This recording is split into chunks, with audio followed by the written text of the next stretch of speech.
Dakle, danas ću govoriti o megalitskoj civilizaciji ili megalitskim civilizacijama, pa treba da objasnim šta to znači i zašto je bitno za nas danas. Pre toga samo da kažem da u mojim predavanjima iznosim svoje lične stavove koji nisu stav univerziteta na kome sam zaposlen. Hajde prvo da definišemo pojma šta znači megaliti. To je jedna grčka reč koja je sačinjena zapravo iz dva dela. Megas, što znači veliki, i litos, što znači kamen. Dakle, veliko kamenje. Mi smo svi učili u školi da je bilo nekakvo kameno doba, pa starije kameno doba ili paleolit, pa mlađe kameno doba ili neolit. I onda posle toga je bilo neko bronzano doba, pa gvozdeno doba i tako dalje. Sve su neka doba poređali u nekoj priči o novijoj istoriji i evoluciji čoveka. Sa druge strane pričaju o nekakvim neandertalcima, kamenom dobu i tako dalje, gde su ljudi bili primitivniji nego danas i koristili su kamena oruđa. Ja sam napisao knjigu o poreklu čoveka i otprilike pokrivam sve ključne detalje koje možemo naći u udžbenicima.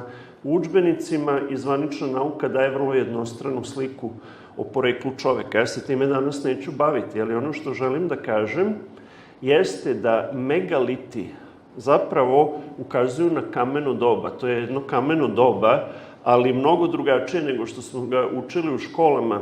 To je kameno doba koje je zahtevalo višu tehnologiju nego koju mi danas imamo. Megalitska civilizacija je bila globalna, dakle bila je širom sveta i možemo da vidimo recimo u Stonehenge-u. Bio sam 2015. godine u Stonehenge-u. To je jedan tipičan primer megalitske civilizacije. Ogromni kameni blokovi, veoma teški. Ono što je za Stonehenge zanimljivo u Britaniji je što imaju postavljeno i kamenje gore, dakle imaju stubove od kamenja, ali je kamenje postavljeno i gore, što je zahtevalo veliko ne samo znanje, nego i neku vrstu aparature, oruđa ili tehnologije kojom su tako teško kamenje mogli da postavljaju. Tako da je vrlo teško zamisliti kameno doba onako kako ga predstavlja današnja nauka i arheologija i to povezati sa ovakvim činjenicama. Megalitska civilizacija, i mi ćemo se danas baviti njome, je ostavila ostatke širom sveta. O njima se govori vrlo površno, jer svaka dublja analiza bi zapravo ukazala na jednu sasvim drugačiju perspektivu nego što je ona koju današnja nauka govori, a to je perspektiva visoke tehnologije. Ja sam juče govorio na predavanju o prepotopnoj tehnologiji. Sada idemo korak dalje. Može se postaviti pitanje da li je megalitska tehnologija prepotopna. Ja ću nešto o tome govoriti. Većinom je poslepotopna. Dakle, na osnovu nekih činjenica ja ću za neke od objekata otprilike izneti razloge zašto bi trebalo da su poslepotopni. Možda su neki spomenici prepotopni, ali je činjenica da je čovek nakon potopa još uvek imao nekakvu tehnologiju, iako ona bila kamena, jer potop je uništio celu civilizaciju, tako da nije bilo nekakvih veštačkih materijala, niti velike populacije koja bi tako nešto mogla da uradi, nego su ljudi koristili ono što su imali u prirodi, a to je kamenje. Međutim, način kako su ga oblikovali i veličina samih kamenih blokova svedoči da je tu nešto neštima, nešto je nadprirodno, ili je visoka tehnologija u pitanju, ili saradnja sa nekakvim entitetima koji su imali visoku tehnologiju ili moći, a koji nisu ljudskog porekla. Mi ćemo to povezati sa sutrašnjim predavanjem o drevnim astronautima, tako da ćemo sve tri teme sažeti zapravo u jednu koherentnu sliku koja je u skladu sa Biblijom i koja zapravo se teško može naći u udžbenicima i u javnom narativu koji zvanična nauka ima. Stonehenge nije jedini prsten ili krug kamenja koji postoji na svetu. Jedan argument da je megalitska civilizacija bila globalna, širom sveta, možemo vidjeti i ovde. U Škotskoj postoje slični spomenici, u Senegalu, dakle Afrika, Tajland, u Egiptu postoje slični spomenici, čak i u Severnoj Americi, i to u jezeru Michigan, dakle na granici između Kanade i Sjedinjenih Država, postoji jedan hendž pod vodom. Pošto su velika jezera verovatno proizvod otapanja ledenih kapa iz ledenog doba, verovatno su to posle potopni ostaci, mada nije isključeno i da su prepotopni. To je jedan aspekt megalitske civilizacije. Međutim, osim tih hendževa, osim krugova kamenja, za koje nije sigurno kakva im je svrha bila, postoji nekoliko teorija, ja neću ulaziti u detalje tih teorija. Ono što je zanimljivo jeste da su uglavnom hendževi orijentisani prema stranama sveta i ukazuju, kao neka vrsta računara u kamenu, ukazuju na najduži, najkraći dan u godini, što znači da su te neki astronomski parametri bili jako bitni ljudima nekada davno. Mi u današnje vreme retko kad pogledamo u nebo, svetlost u gradovima je jaka i noću, tako da smo i zaboravili da postoji nebeski svod. Nekad davno je čovjek bio mnogo više vezan za nebo i iz određenih razloga, o tome ću govoriti više kasnije u ovom predavanju i sutra, iz određenih razloga su ti drevni ljudi sve što su radili na zemlji smatrali da je slika nečega što postoji na nebu, što nas povezuje zapravo sa idejom o drevnim astronautima. Da vidimo ukratko još neke detalje o tehnologiji megalitske kulture. Nije to samo da su veliki blokovi kamenja u pitanju, nego su ljudi pravili i razne druge objekte koje je vrlo teško objasniti osim visokom tehnologijom.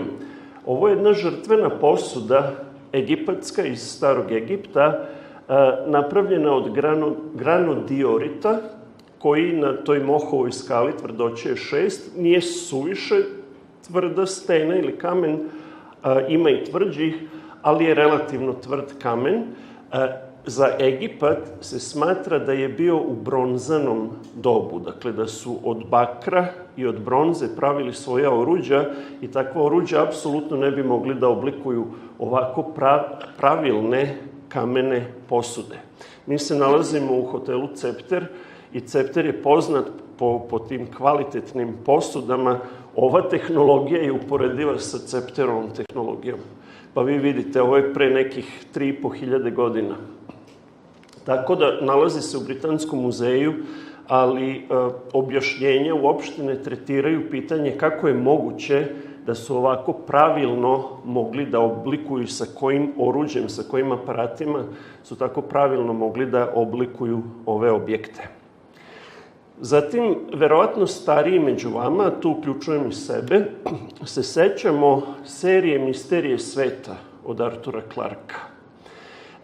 To je jedna serija koja govori o raznim fenomenima koji su neobjašnjivi ili teško objašnjivi i špica te serije, napravljena i knjiga, počinje sa kristalnom lobanjom. Lobanjom napravljenom od kvarca i u međuvremenu, dakle, nekoliko lobanja je otkriveno u Južnoj Americi, još na nekim mestima ili u Centralnoj Americi.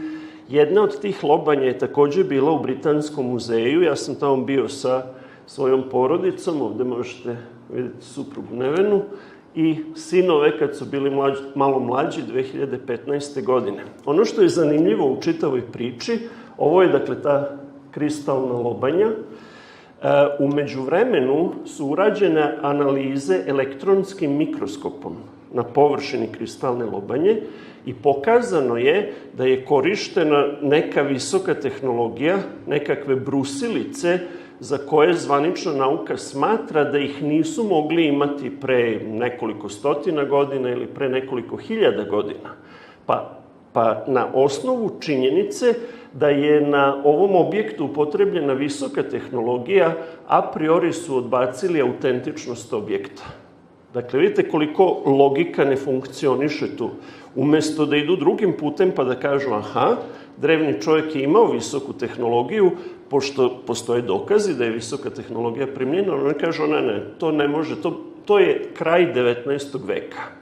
I pošto su je tako karakterisali, onda nije više jako bitan eksponat, stavili su je u hodnik tu kod izlaza i evo tu se nalazi kristalna lobanja i onda naravno posetioci kada dolaze, mi ljudi smo i Biblija nas tako opisuje kao ovce. Dakle, idemo tamo gde nam pokažu da treba da idemo i nikoga više ne zanima kristalna lobanja, nema uopšte gužve oko nje, zato što su autoriteti rekli da nije original. Tako da smo mi mogli da joj posvetimo mnogo pažnje, nismo morali da se guramo sa drugim posetiocima, nego jednostavno, eto, tu u zapećku je jedno od najvećih čuda tehnologije drevnog čoveka. Osim kristalne lobanje, postoje i mnoga druga mesta i primeri primene praktično mašina u obradi kamena. Takođe u megalitskoj civilizaciji, dakle, ova lokacija je Pumapunku u Boliviji i u toj lokaciji nema nekih suviše velikih stena i objekata, međutim, način kako je kamenje obrađeno je neverovatno. Ovde je korišćen andezit, kamen koji ima još veću tvrdoću i pogledajte kakve su blokove pravili. Dakle, za ovo ne mogu da kažu da je to radio čovjek u 19. veku. Ali, pošto je negde u Boliviji na visoravni, trude se da ljudi mnogo o tome ne razmišljaju, međutim, sve više i više nezavisnih istraživača ide tamo, snimaju, slikaju, vrše analize, stavljaju ih na internet, tako da možete da vidite libelu, recimo doneli su libelu pa da mere pravi ugao, to je sve savršeno. Kao da je danas rađeno mašinama, pravilno, dakle, obrada potpuno glatka, često vrlo kompleksna, pogledajte ove prozor u prozoru i sve na kraju otvor, a blokovi su napravljeni vrlo slično kao što u današnje vreme od betonskih blokova se prave kuće, s tim što je ovo prirodni kamen koji je obrađen na jedan vrlo precizan način. To je, dakle, drugi aspekt megalitske civilizacije, obrada površina i uglovi, ali isto tako postoji i aspekt bušenja pravilnih rupa u kamenju. Ovde možemo, neki od ovih objekata su Pumapunku, neki su na drugim mestima, u Egiptu i tako dalje. Obično na svim mestima gde ima ostataka megalitske civilizacije mogu da se pronađu i tragovi primene veoma preciznog oruđa. Dakle, ovde možemo da vidimo jedan žleb u kamenu i kako su izbušene pravilno rupe. Negde su rupe male, negde su veće, ovo je u Egiptu, negde su veoma velike. Na nekim mestima nije dovršeno ono što je pravljeno. Recimo u Egiptu imate mesto gde je nešto bušilo rupu i onda je napušteno ako se nekada dogodi pukotina i tako dalje. I pod mikroskopom takođe može da se vidi da je u pitanju bila neka vrsta mašine koja je to radila. Sad, ja se nikada nisam bavio ni metalostrugarstvom, ni obradom kamenja. Jedna stvar je probušiti rupu i ovo jeste teško tehnološki. Mnogo teže je oblikovati kameni objekat da bude savršena sfera ili lopta. I to je isto deo megalitske civilizacije. Postoje kamene lopte kojima se ne zna funkcija, ima nekoliko hipoteza, ali im se ne zna funkcija širom sveta, između ostalog i u Bosni. Dakle, znate da u Bosni postoje piramide, postoje isto tako i velike kamene kugle. Većina njih je u Kostariki, ima ih na stotine, ako ne hiljade, i neke su čak i na obali mora.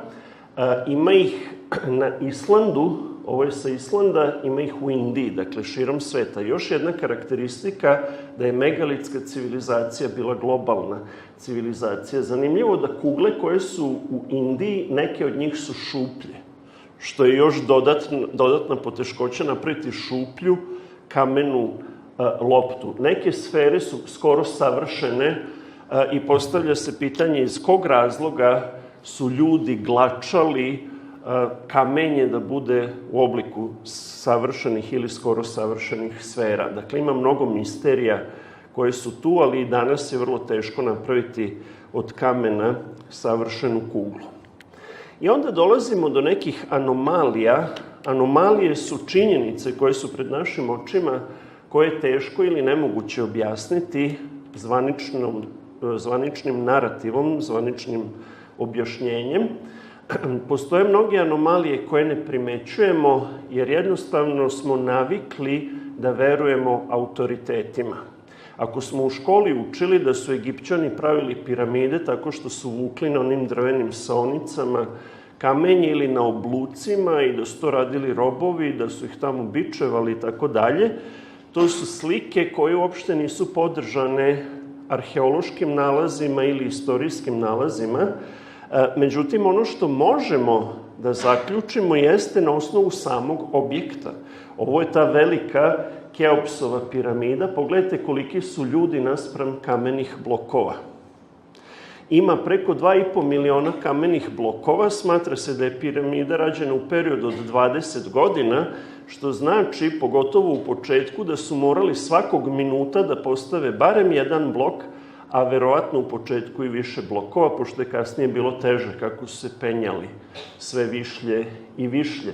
Ulaz je sačinjen od većih blokova, kombinacija granita i krečnjaka.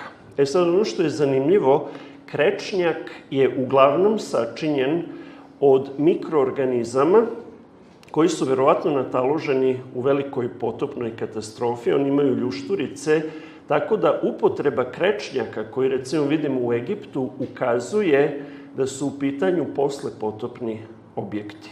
Ako je nešto samo od granita, onda je teže reći. Kolika je impresivnost piramida u Egiptu? Ima mnogo piramida, ali ove 3, Keopsova, Kefrenova i Mikerinova, vidi se kada ih uporedimo sa današnjim Kairom. Kako se Kairo širi, veliki grad, mnogomilionski grad, i kako se on širi, tako je praktično došao do ivice Giza platoa gde su piramide, pa iz Kaira možete da vidite piramide. I kada ih uporedite, u prvom planu su zgrade višespratnice u Kairu, kada ih uporedite sa piramidama, ovo nije Photoshop, ovo je fotografija kako jeste, onda možete da zaključite da zapravo imamo posla sa nečim što bismo mogli uporediti sa vanzemaljskom tehnologijom. Nešto neverovatno staro hiljadama godina u poređenju sa današnjom arhitekturom dominira. Dakle, ne možemo da poredimo naše sposobnosti sa sposobnostima entiteta koji su pravili piramide.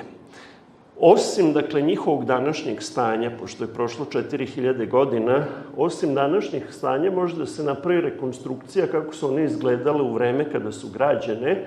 Na Mikerinovoj, najmanjoj od 3 piramide, još uvek u nekim delovima postoji oplata. Dakle, osim tih stepenica od kamenja, postojala je oplata koja se fino uklapala, izglačani kamen, tako da na suncu iz daljine su davale odsjaj.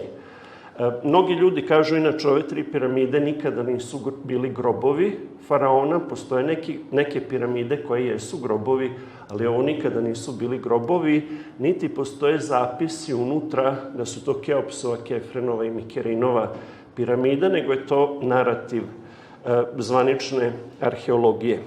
I tu nije kraj, dakle, ne znamo koja je precizno funkcija piramida bila. Što se tiče ovih piramida, sigurno nisu bili grobovi faraona.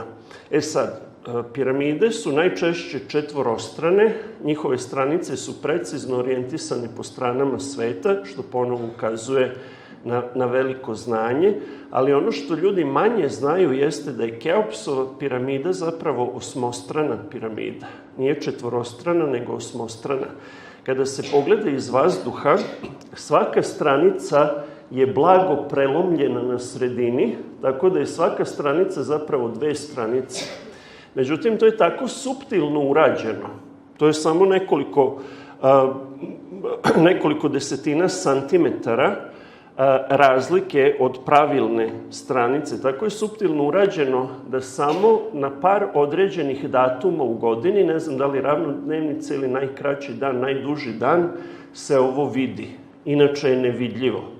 Tako da imamo posla sa jednom zaista visokom tehnologijom, matematičkim znanjem i astronomskim znanjem. Osim toga, unutra u Keopsovoj piramidi postoje različite dvorane, velika galerija u kojoj su megalitski blokovi od granita, za koje je neshvatljivo kako su mogli to pod uglom da budu namešteni, pa onda ima nešto što se zove kraljeva odaja ili komora, čija je uloga zapravo da smanjuje opterećenje, neka vrsta amortizera. Ima jedan deo koji je čak pod zemljom i ima kraljičina odaje u kojoj naravno nikad ni kralj ni kraljica nisu pronađeni. U međuvremenu, tamo 2016. 17. mislim, da su istraživači novim tehnologijama otkrili da ima još par nekakvih odaja do kojih nikada nisu došli. U današnje vreme je vrlo teško dobiti dozvole za istraživanje. Što se tiče moderne arhitekture, verovatno niste znali da je najveći objekat, najveća zgrada po količini materijala koji je utrošen je kod naših komšija Rumuna. Dakle, rumunski parlament u Bukureštu se smatra najvećim objektom ikad napravljenim, naravno ako izuzmemo piramide. Čak i Pentagon, dakle ona velika zgrada u obliku koncentričnih pentagrama u Americi, taj njihov glavni generalštab je manji po količini materijala od rumunskog parlamenta. Imao sam prilike da vidim i mađarski parlament u Budimpešti, za koji smatruju da je najlepša zgrada ikad napravljena, tako da smo okruženi tu naše komšije, sve nešto najveće, najlepše. Možda je vreme da i mi našu skupštinu malo doteramo u Beogradu. Sad, o velikoj piramidi je jako mnogo toga napisano, mnogo istraživača su sa različitih aspekata matematike, astronomije i tako dalje proučavali veliku Keopsovu piramidu i došli su do nekoliko zaključaka. Mogli bismo čitavu jednu seriju napraviti o Keopsovoj piramidi, nemamo vremena za to, ali samo u najkraćim crtama da kažem, dakle da je ugrađeno 2,3 miliona blokova koji su od 1,5 tonu do nekoliko tona teški. Ukupno, čitava piramida je teška 6 miliona tona. To je sa proračunom, sa oplatama koje su uglavnom skinute, pošto su oplate koristili kasnije u srednjem veku za gradnju modernog Kaira.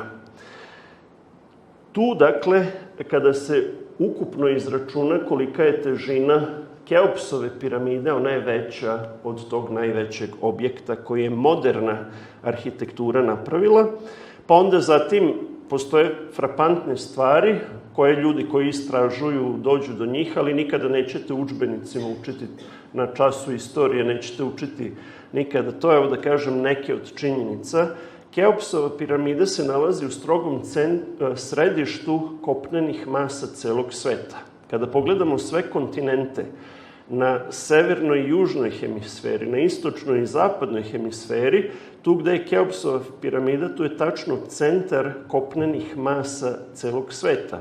Što znači da ti ljudi ili entiteti koji su pravili Keopsovu piramidu znali su tačno površinu i raspored kontinenata. Zatim, svaki objekat koji napravite manje ili više tone, napravite običnu kuću, morate da stavite temelje i onda u zavisnosti od podloge, recimo kod nas u Vojvodini sve neka ilovača, pa to počne da se sleže, pa onda počnu da pucaju zidovi i tako dalje, pa mora da se popravlja. Zamislite objekat od 6 miliona tona. Objekat skoro uopšte ne tone, neki proračuni postoje da godišnje možda 0,1 milimetar tone Keopsova piramida, iz razloga što je postavljena na granitnoj podlozi, koja je jedna od najjačih granitnih podloga koja postoje na svetu, prirodna granitna podloga, ali ne možete da je vidite ovako sa površine, nego jedino sateliti koji radio zracima skeniraju površinu ispod, to mogu da odrede. Kako su Egipćani znali da izaberu mesto na kome će planirati da naprave takav objekat, a da ne tone pod svojom težinom. Naravno, orijentisan idealno po stranama sveta i onda ima tu još jako mnogo matematike. Kada se saberu dve stranice piramide koje su po 440 kubita, to je neka mera za dužinu koja je u Egiptu bila, i podele se sa visinom piramide, dobijete broj pi. Tako da, i to je samo jedan od računa, ima jedna knjiga ovako da je bila samo računi matematički šta je sakriveno u tom kamenom kompjuteru koji je piramida. Imate takođe i zlatni presek, 1:1,618 i mnoge druge stvari. Fizičari su uradili takođe analize i pokazali da piramida ima sposobnost da fokusira elektromagnetnu energiju. Tako da je verovatno bio, u njeno vreme, to je verovatno bio objekat koji je bila neka vrsta elektrane koja je imala sposobnost da fokusira zemljinu energiju. Nikola Tesla je radio nešto slično. On je uvideo da zemlja ima ogromnu energiju, pražnjenja u olujama, gromovi i tako dalje. Sva ta energija ide negde, dakle ona je u zemlji i Nikola Tesla je čak i pronašao načine kako direktno da dobija struju iz zemlje. Međutim, naravno, njegovi eksperimenti i sve ostalo je uništeno, jer gospodari ovog sveta ne žele da imamo besplatnu energiju. Velika piramida i neke druge piramide, uključujući i bosansku piramidu sunca, imaju sposobnost da fokusiraju elektromagnetnu energiju. Tako da su verovatno bile neka vrsta postrojenja, energetskih postrojenja, a sasvim moguće, zbog velike količine negativnih iona koje proizvode, sasvim moguće čak i neke vrste banja. Eto, mi smo ovde u Vrnjačkoj banji. Zašto banje? Zato što nakon potopa, ja sam pokazao taj slajd na prethodnom predavanju, nakon potopa je životni vek naglo pao.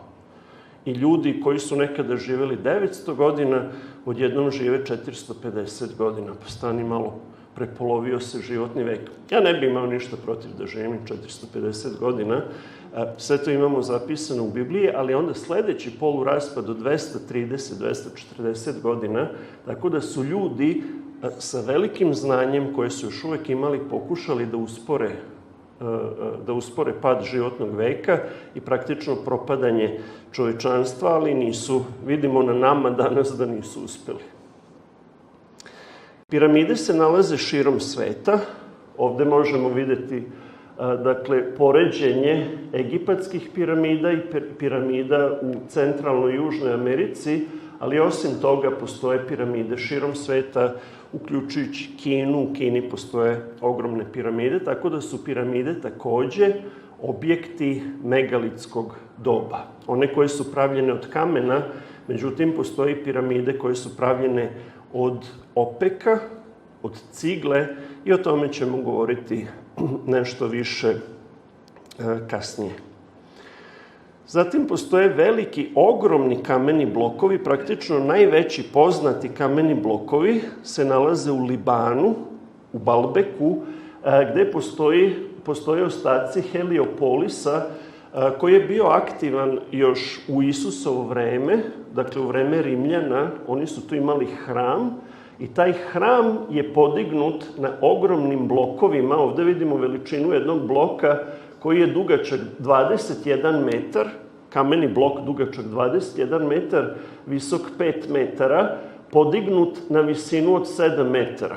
Sad zamislite mašinu koja može da podigne tako veliki blok. Neki od blokova su bili brušeni i pravljeni, ali nisu postavljeni. Dakle, neki od objekata su napušteni. Jedan od tih blokova u Baalbeku ima 1500 tona. Danas ne postoji dizalica ili kran koja može tako nešto da pomeri. Slična tehnologija postoji naravno i u Egiptu i često najveći blokovi su dizani višlje da pokažu, da budu neka vrsta zagonetke za buduće generacije i sad se mi pitamo kako je moguće da su tako nešto mogli da urade. Mi tako nešto ne možemo da uradimo danas. I evo da vidimo još neke primere iz Egipta. Ovo je takozvani Ozirion, ili po tradiciji mesto gde je sahranjen Oziris, egipatski bog, ali se smatra da je ovo mesto, pogledajte blokove koliki su, ovo su vrata, pogledajte kamene blokove i pogledajte kako su ugrađeni. Vidite da ovde imate ugao, tako da nisu samo kocke, nego su neki vrlo pažljivo pravljeni. Ne možete žilet da provučete, a imaju složene uglove i uklapaju se. Ovaj Ozirion se smatra zvanično da je bio cenotaf faraona Setija I. U Setiju I ćemo sutra govoriti više. Zapamtite da smo ga danas spomenuli dok sklapamo slagalicu. Sutra bi trebalo sve da nam bude jasno u ovoj priči. Cenotaf znači da je to grobni spomenik u kome faraon nikada nije bio sahranjen ili osoba nije bila nikada sahranjena, ali neki spomen objekat. Neki kažu da je kuća cveća cenotaf. Ne znamo da li je naš drug stari ikada bio tu sahranjen. Možda će jednog dana istorija odgovoriti. Sanduk je tamo, ali šta je u sanduku, to nismo videli. Zatim u Peru, da vidimo, da prođemo malo kroz svet, da vidimo u Peru jednu tvrđavu, megalitsku tvrđavu, koju je teško izgovoriti. Sacsayhuaman je ime i Inke su koristile to utvrđenje, međutim kada pitate Inke i njihove potomke, kažu, ne, mi smo to samo nasledili, nismo mi to gradili. A onda im arheolozi, istoričari kažu, čutite, jeste, vi ste to gradili. To je tehnologija koju, naravno, Inke u vreme konkvistadora nisu uopšte imali. Pogledajte kako je kamenje ugrađeno, ponovo nekoliko uglova.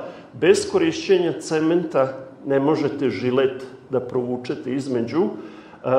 Složeno uklapanje kamenja. Ono što je zanimljivo, na 3 nivoa je ovo utvrđenje i najniži nivo je od najvećeg kamenja, pa onda malo manje, pa najmanje gore. Što odgovara zapravo padu životnog veka, jer uz pad životnog veka verovatno je padala i veličina čoveka. Tako da one prve generacije, divovske generacije, su verovatno mogle da naprave osnovu, pa onda kako se čovjek smanjivao, tako se smanjuje i kamenje u ovim drugim nivoima.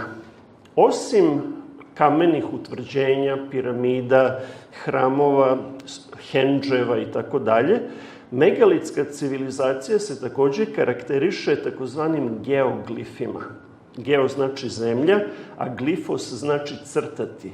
Crteži u stenama koji su isto džinovske veličine i najčešće mogu da se vide samo iz vazduha. Tako da postoje snažni argumenti da su davne civilizacije imale sposobnost da lete. Da li su imale mašine ili neke balone. U Naska visoravni u Peru, to naravno nije jedino mesto, postoje mnogi geoglifi, ali kada ukucate recimo na Google Naska geoglyphs, onda će vam obično pokazivati jedne te iste primere. Neki primeri su veoma neugodni, pošto ovde ima neki čičagliša vrlo neobičnog oblika i veličine i pored njega na šta vam liče ovi geoglifi? Na dinosauruse. Mi smo juče govorili o tome da je čovek živio istovremeno sa dinosaurusima. Dakle, ovo se ne uklapa u evolucionističku priču, tako da vrlo teško ćete doći do ovih slika. Geoglifi se nalaze širom sveta. U Velikoj Britaniji ih ima mnogo. Zanimljivo je tu gde je Stonehenge ima i geoglifa, ima i nekih drugih pojava, uključujući i slike u žitu, o čemu ću govoriti, mislim, sutra malo više. Recimo, ovo je konj, pogledajte kako je stilizovan, kao da ga je pravio Picasso. Kažu danas, umetnost više nije u tome da realistički predstavite stvari, nego da izvučete esenciju i da simbolično predstavite. Čak su i to imali u staro vreme ljudi kako su predstavili ovog konja. Zatim u Kaliforniji imate džinovskog čoveka, imate u Južnoj Africi, ovo je sve iz aviona slikano, zbog nekog razloga su ljudi spirale u kamenu pravili, još Nazca Peru, ovo je kolibri, i zatim u Severnoj Americi, u Ohaju, nekada su geoglifi ne samo da je uklanjan gornji deo zemljišta, da se vidi podloga ispod, kao recimo krečnjaci u Velikoj Britaniji, nego nekada su pravljene humke, tako da ovde imate praktično trodimenzionalnu zmiju koja guta jaje. Pogledajte kolika je veličina tog objekta u odnosu na drveće. Dakle, čak i severnoamerički indijanci su imali veoma velike građevinske poduhvate u toj nekoj megalitskoj civilizaciji. Evo da podvučemo otprilike crtu, napravimo neke zaključke. Megalitska civilizacija je bila globalna, širom sveta nalazimo čitav niz različitih struktura, piramide, kamenje organizovano u krugove ili hendževe, džinovske kamene kugle, utvrđenja od ogromnih kamenih blokova, obeliske još nisam spomenuo, to su neki kameni stubovi šiljasti gore, njih ću spomenuti do kraja ove prezentacije, i zatim džinovske kamene skulpture ljudi, koje još nismo pomenuli, i geoglifi. To su otprilike osobine megalitske civilizacije. I sad da se vratimo u Egipat. Za čoveka današnje veličine i snage je vrlo teško, ako ne pretpostavimo da su imali neku veoma tešku mašineriju, teško je pretpostaviti kako su mogli da prave i spomenike i kipove veličine koje nalazimo u Egiptu. Dakle, svi spomenici megalitski su tu. Dakle, ne možemo da kažemo to je Photoshop, to je neko izmislio. To su spomenici koji su došli do našeg vremena i ono što je potrebno jeste da ih nekako racionalno objasnimo. Odakle oni tu, otkud oni tu? Da bismo ih objasnili, to mora da se uklapa u narativ ili je narativ pogrešan. Dakle, da su pošteni arheolozi, istoričari bi trebali da kažu, stanite malo, nije nam jasno šta se dešavalo pre 3-4 hiljade godina, ajde da revidiramo svoje stavove na osnovu činjenica. Međutim, to se ne dešava. Da se vratimo na nekakve slike koje nam dolaze iz tih drevnih vremena, da vidimo kako su drevni Asirci i Egipćani prikazivali određene scene iz života. Ovde, dakle, imamo kralja, pred koga dolaze neki državnici i tako dalje. Pogledajte veličinu kralja naspram veličine drugih ljudi. I onda u zvaničnoj istoriji arheologiji će da nam kažu, ne, pozicija kralja za koga se smatralo da je bog je takva da su simbolično prikazivali podanike da su manji. I sad, tu može neko da nađe logiku. Slične stvari imamo i ovde. Pogledajte princa egipatskog i pogledajte sluškinju. Dakle, koja je veličina sluškinje naspram princa. Pogledajte ovu povorku, takođe visokog sveštenstva i da li je faraon, da li je princ, princeze, i onda neki koji ih prate u povorci, koji praktično nisu ni do kukova ljudima koji su u toj povorci, a koji su sluge. Pa onda možemo da kažemo, tako su Egipćani i drugi narodi prikazivali položaj ili hijerarhiju u društvu, različitim veličinama. Dobro, ako je tako, kako onda da objasnimo neke druge stvari i proporcije? Egipćani su vrlo pažljivo baratali proporcijama. Ovo je govedo. I to odraslo govedo ima rogove. Ne možemo da kažemo da je tele. Ima rogove. Pogledajte koliki je čovek koji vodi to govedo. Otprilike kao danas kad vodimo Rottweilera ili nekog dogu, tako dalje. Zatim, ova dva čoveka vode žirafu kojoj se na vrat penje majmun. Pogledajte kolika je proporcija žirafe naspram čoveka danas. Žirafa je visoka 5 metara, znači ovi ljudi su tu negde 4,5 metra visine. Tako, u Egiptu. I onda u Egiptu postoje mnoge skulpture koje su velike. Evo, možemo pogledati ljude u poređenju sa skulpturama faraona, kipovima. I u istom tom Egiptu postoje freske koje pokazuju kako su Egipćani pravili takve skulpture. Ovo su ljudi divovskog rasta. Dakle, na neka 3 nivoa, na skelama, klešu. Dakle, ovo je izgradnja megalitskog objekta. Džinovi su pravili te megalitske objekte. Onda može neko da kaže, u redu, ali gde su ostaci tih ljudi? Da li postoji neka mumija džinovskog rasta ili je sve samo narativ, neka priča? Evo ovde još vidimo jednu veliku osobu naspram malih. Zanimljivo da je glava duguljasta. Ja nemam vremena da ulazim u taj deo priče. Pogledajmo sarkofag jedne egipatske kraljice. Ovo je slikano, mislim, na kraju 19. veka, pored čoveka.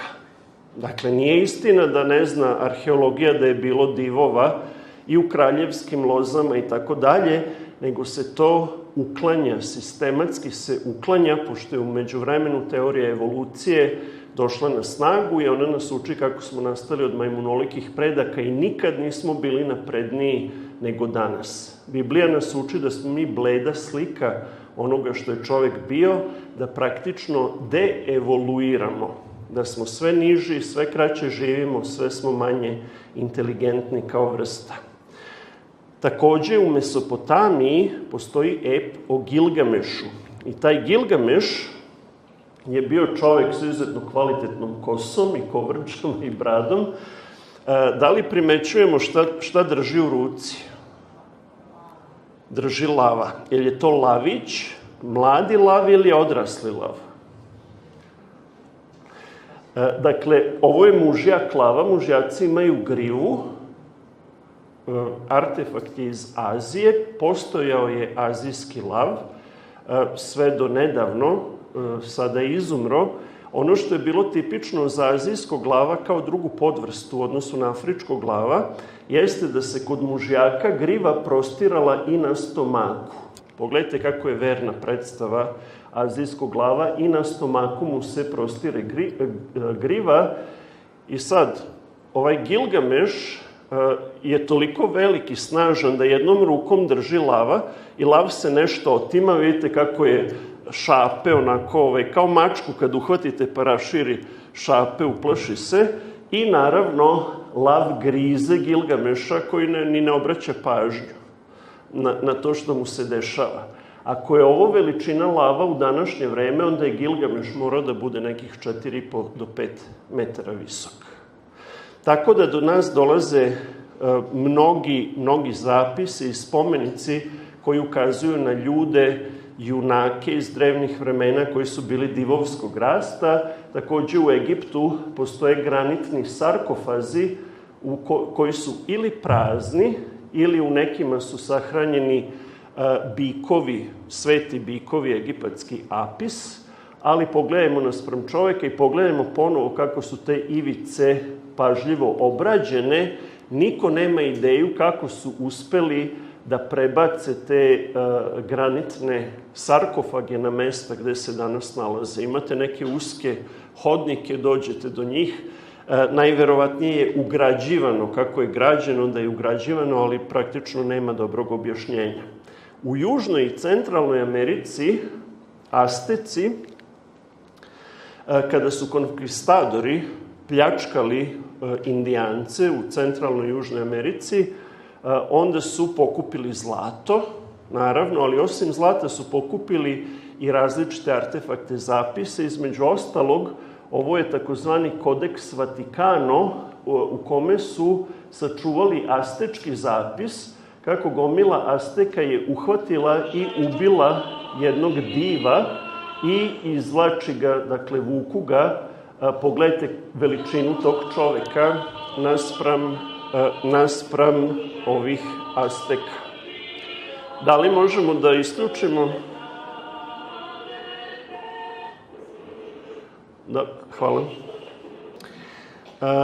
Zatim, širom sveta, dakle, kada su ljudi iz Evrope počeli da kartografišu Južnu Ameriku i druge delove sveta koji su bili nepoznati, pogledajte neke od slika koje su u svojim putopisima pravili. Ovo su ljudi iz Patagonije i takođe neki od Indijanaca koji su živeli u Severnoj Americi. Pogledajte veličinu tih ljudi. Dakle, sve do nedavno je bilo naroda koji su bili visine i do 4 metra.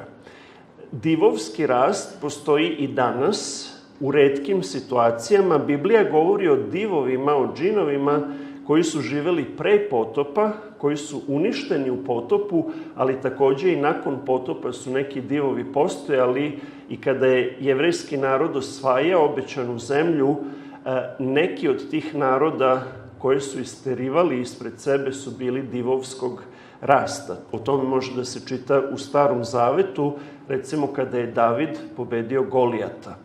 Pošto Biblija govori o džinovima i o divovima i pošto su oni bili nadmoćni, verovatno da ta megalitska civilizacija ima mnogo veze sa ljudima džinovskog rasta, onda to ne uklapa se u zvaničnu nauku i priču o evoluciji čoveka, tako da se aktivno uklanja i ne spominje u obrazovnom sistemu. Evo da vidimo neke divove koji danas žive. Obično su tu neki hormonalni poremećaji, međutim, divovi postoje i danas, vrlo retko. Da vidimo sada neke od megafaune. Dakle, evolucionisti priznaju da u skoroj prošlosti su postojale džinovske životinje slične ili iste vrstama koje danas postoje, ali su bile mnogo veće.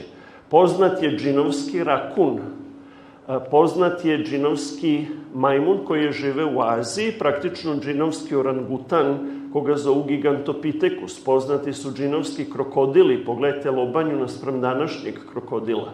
Džinovski dabar u poređenju sa čovekom. Bilo je džinovskih konja, čitav niz različitih džinovskih životinja, uključujući kamilu. Neke od životinja su potpuno izumrle, neke još uvek postoje. I džinovski orlovi naspram današnjeg beloglavog orla koji je simbol Severne Amerike. Dakle, džinovi u životinjskom svetu su postojali i to se ne krije, ali iz nekih razloga se krije da je osim životinja džinovski bio i čovek. Već sam pomenuo ovaj primer sarkofaga. Zatim postoje mumije u Severnoj Americi. Pronađena divovska mumija preko 3 metra visoka i postoje snimci i zapisi s kraja 19. veka, početka 20. veka, ali je onda sve to sistematski počelo da se uništava i ima izveštaja da od ranih 1900-ih godina Smithsonian aktivno uništava tragove i ostatke džinova širom sveta. Smithsonian nije običan muzej, kao što je NASA, agencija koja proučava svemir u Americi, deo governmenta ili vlade Amerike, tako isto i Smithsonian deo governmenta.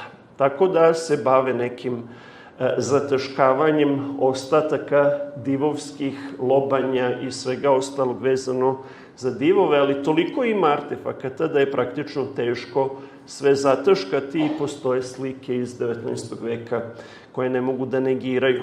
Ako se vratimo biblijskoj hronologiji i prepotopnim ljudima koji su živeli preko 900 godina, veličina organizma je često u korelaciji sa životnim vekom.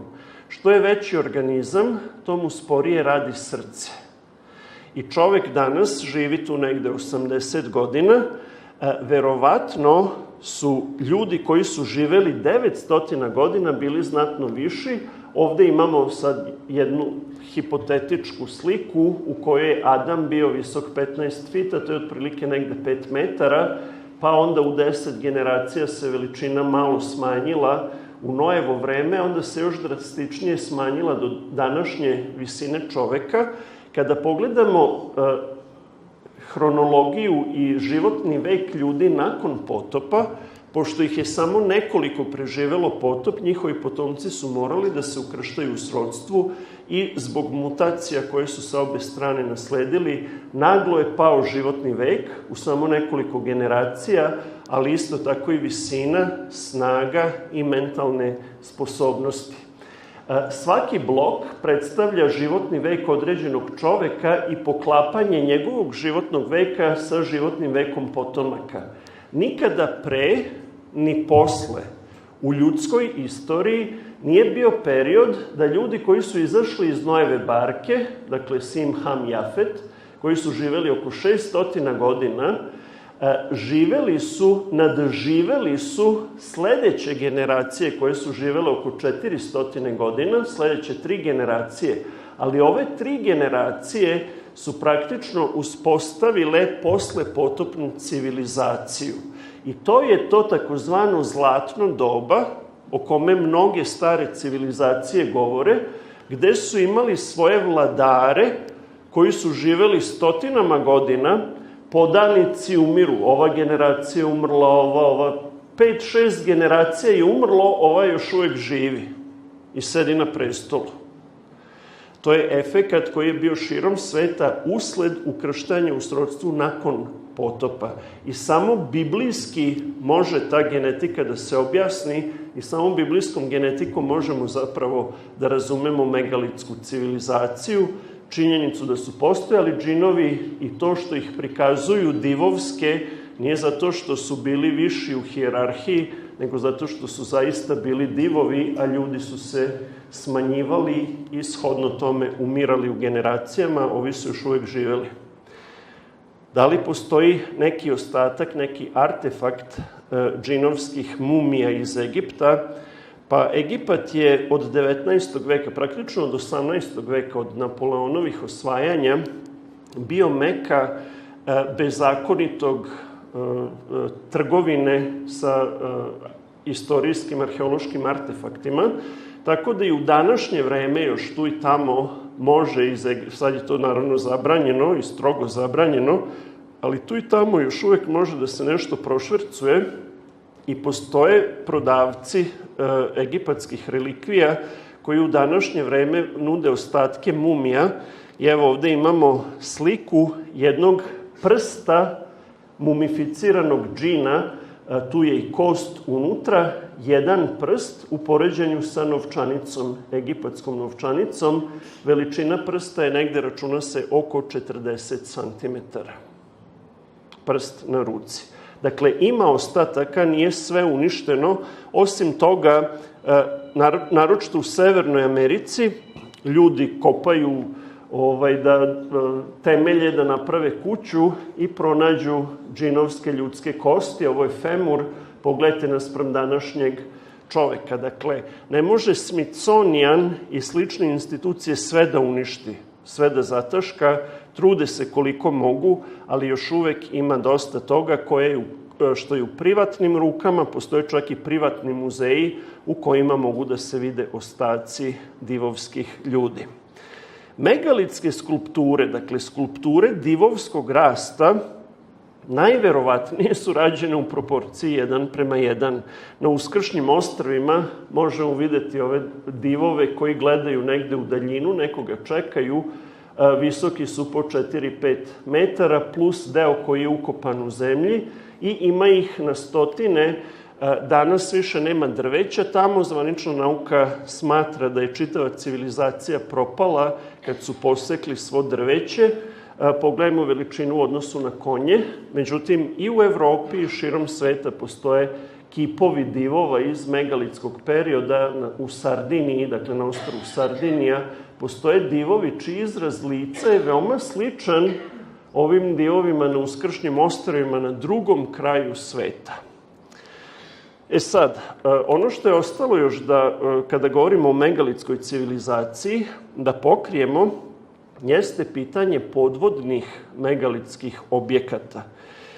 Postoji nekoliko podvodnih nalazišta. Jedno je Yonaguni u Japanu, zapravo na jugu Japana, jedno ostrvo koje je bliže Tajvanu geografski nego Japanu. Sasvim slučajno je pronađen lokalitet, ovaj lokalitet Yonaguni, koji je pravilnih ivica, dakle ogromno kamenje, pravilne ulice sa stepenicama, za koje zvanična nauka kaže da su prirodni artefakti, da ih nije čovek napravio, nego su tako prirodno nekim vulkanizmom ili na neki drugi način nastali ovi objekti.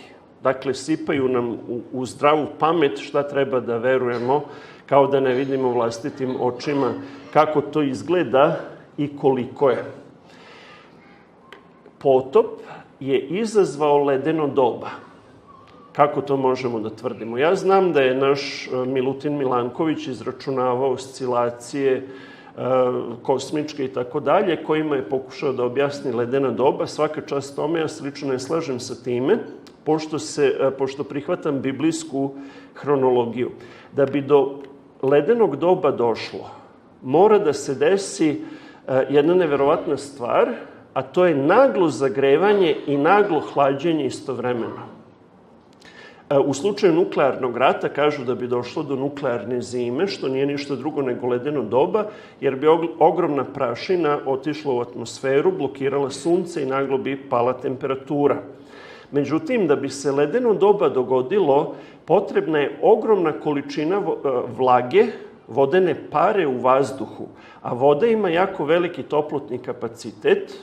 Ako skuvate sebi kaficu ili čaj, vidjet ćete da treba da uložite mnogo energije pre nego što voda u džezvi provri. To je zato što voda ima ogromni toplotni kapacitet, može da apsorbuje toplotu pre nego što počne da ključa i isparava. To znači da bismo objasnili ogromnu količinu vodene pare koja je naglo ohlađena i pala je u formi snega i padavina koje su formirale ledeno doba, morali smo praktično istovremeno ili vrlo blizu jedno do drugoga da imamo ogromno zagrevanje zemlje i ogromno hlađenje. Ja sam juče pokazao kako zvanična nauka govori da je bilo nekoliko katastrofa u kojima je život izumirao na zemlji, pa dinosaurusi su izumrli pre 65 miliona godina i tako dalje. I otkriveno je da je najverovatnije bio u pitanju udar asteroida.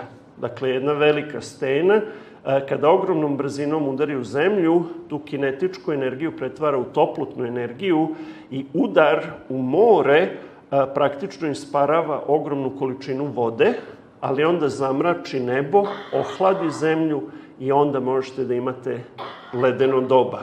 Tako da je potop izazvao ledeno doba naglim zagrevanjem i praktično istovremeno naglim hlađenjem. Ne može nekim periodima u sunčevom sistemu da se zaista dobro objasni ledeno doba zbog velikog kapaciteta, toplotnog kapaciteta vode. Sad, Yonaguni se nalazi na nekoj dubini, mislim, od 40 metara, što znači da je čovečanstvo nekada imalo megalitske objekte na mestima gde je sada okean.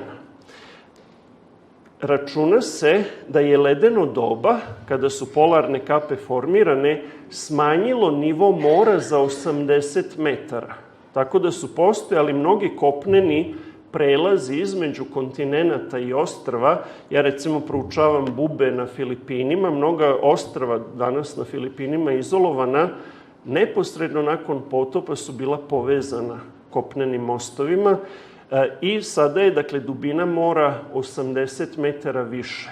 To je dovoljno da potopi neke od megalitskih spomenika, kao što je Yonaguni i neka druga mesta. Međutim, postoje megalitski spomenici otkriveni na mnogo većim dubinama. Evo ovde možemo videti da pored Bahama su otkrivene na dnu mora dve piramide.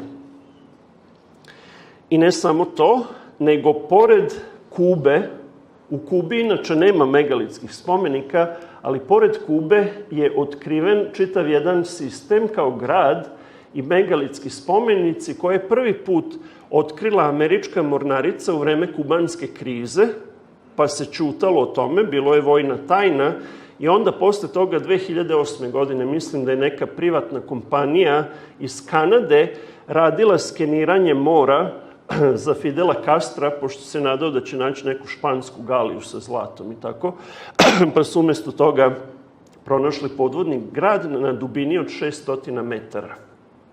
Ako postoje ostaci prepotopnih gradova, ovo je jedan prepotopni grad.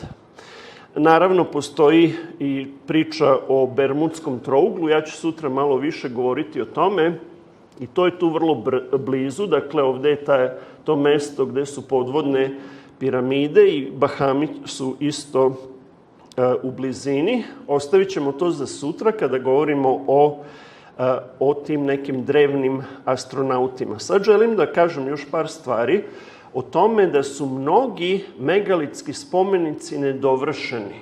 Da li su nedovršeni namerno ili ne, ostaje pitanje.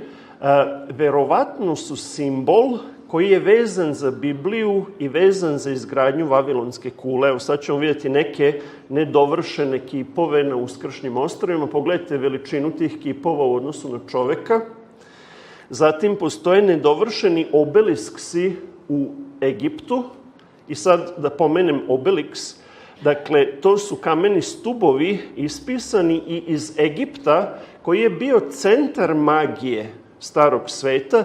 Iz Egipta, ovo je sve povezano sa okultizmom takođe, su neki od obeliska prebačeni na neka poznata mesta u svetu, kao recimo u Vatikan. Jedan obelisk se nalazi, a u Washingtonu, D.C.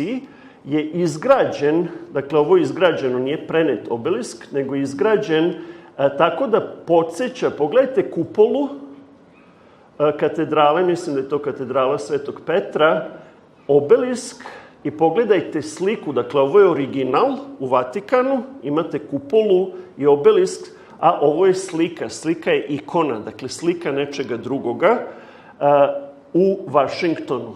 Kupola na Kapitolu i obelisk. Zidanje Vavilonske kule je opisano u Bibliji u prvoj knjizi Mojsijevoj 11. glava 3. i 4. stih i tu Bog govori, pa rekoše među sobom, hajde da pravimo ploče i da ih u vatri pečemo i behu im opeke mesto kamena. Što znači da je vreme zidanja Vavilonske kule, nekih 500 godina posle potopa, vreme kada je čovek već pao u svojoj snazi, bio je manji i sad mesto kamena, što znači da je kamen ranije korišten. Ajde da nađemo zamenu za kamen, nešto što sad imamo dovoljno snage da ugradimo. I Vavilonska kula je građena od glinenih ili cigala pečene gline. I posle rekoše, hajde da sazidamo grad i kulu koji će vrh biti do neba, da stečemo sebi ime, da se ne bismo rasejali po zemlji. I nije im to uspelo. Bog je rekao, dakle ovdje vidimo da je Bog množina, on ne persira sam sebi, biblijski Bog je trojstvo, kada pažljivo čitamo Bibliju, hajde da siđemo i da im pometemo jezik, da ne razumeju jedan drugog što govore, tako ih Gospod rasu odande po svoj zemlji, te ne sazidaše grada, zato se prozva Vavilon, to je zbrka, Vavilon znači zbrka, jer onda pomete Gospod jezik cele zemlje i odande ih rasu Gospod po svoj zemlji.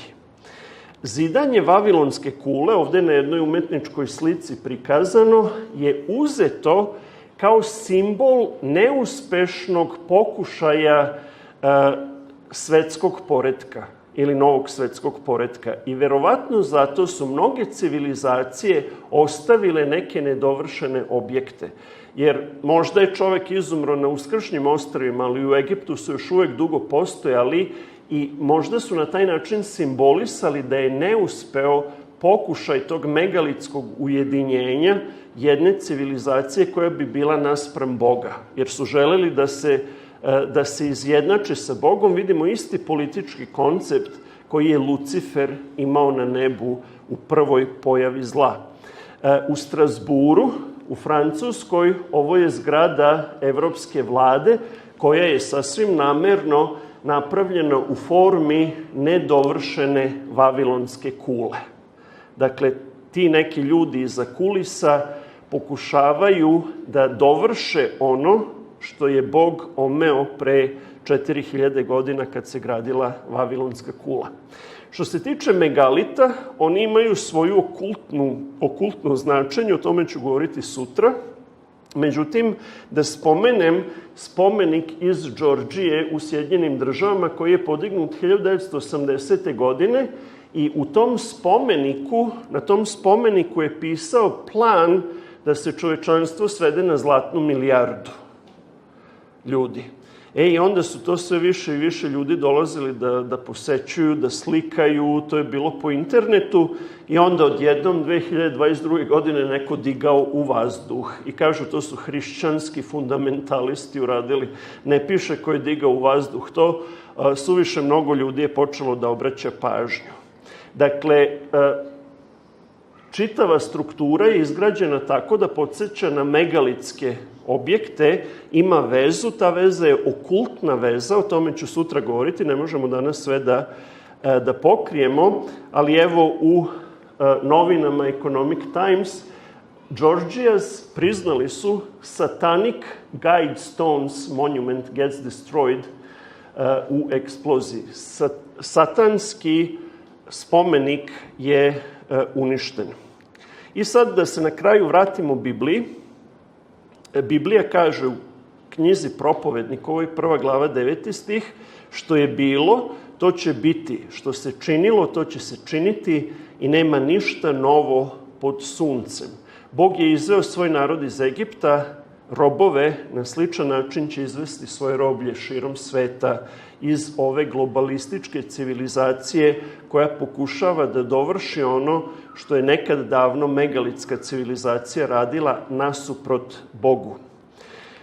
Želim da završim sa tekstom iz Jevrejima poslanice 2. glave u kojoj apostol Pavle, koji je bio Jevrejin, koji je bio teolog tog vremena i obratio se u hrišćanstvu, sada svojoj braći i jevrejskoj zajednici pokušava da objasni da je Hristos, da je Isus Hristos zapravo Mesija koga su čekali, a koga je jevrejski narod odbacio.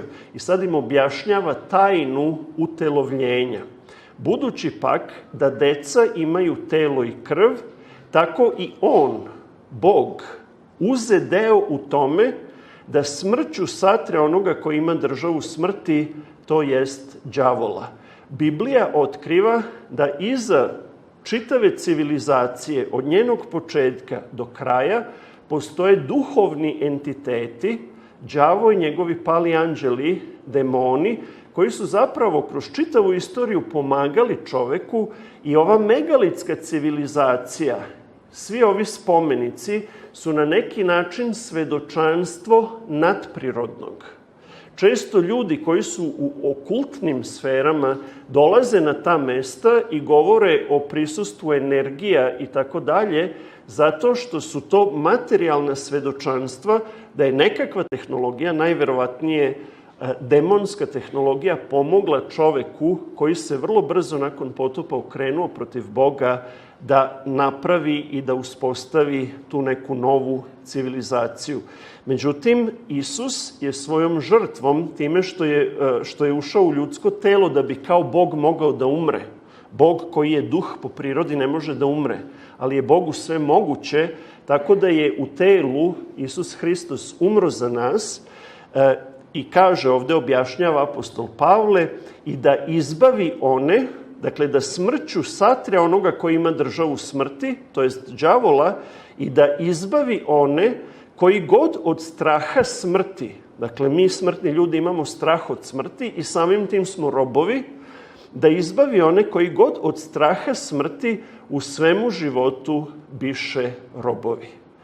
Isus je spasitelj sveta, ne tako što je to neka lepa stilska figura, nego zato što je on zaista spasitelj. čovečanstvo robuje nekakvim silama danas, kao što je nekada robovalo, i naše poznavanje megalitske civilizacije može da nam pomogne da razumemo sadašnjost. To je također korak u sledeće predavanje, kada ćemo govoriti o drevnim astronautima i vezi okultnog i megalitskih civilizacija i prepotopne tehnologije. Hvala vam na pažnju.